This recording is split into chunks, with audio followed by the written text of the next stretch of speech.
Here's how to fill out the FAFSA if your parent is undocumented. Start by going to fafsa.gov and begin your application. You don't need to wait for your parent to get an FSA ID, just start by filling out your own personal info like your name, date of birth, and contact details. When you get to the part about contributors, invite your parent by entering their full name, date of birth, mailing address, and email. If they have a social security number, add that. If not, leave it blank. Make sure the information matches whatever they used when creating their FSA ID. Screenshots or notes can help here. Now, here's something important. Your parent's immigration status does not affect your eligibility for financial aid. Even if they're undocumented, you can still qualify. Once invited, your parent will log in using their FSA ID and manually enter their income and tax info.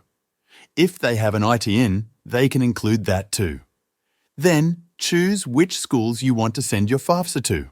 After that, you'll sign your section of the form.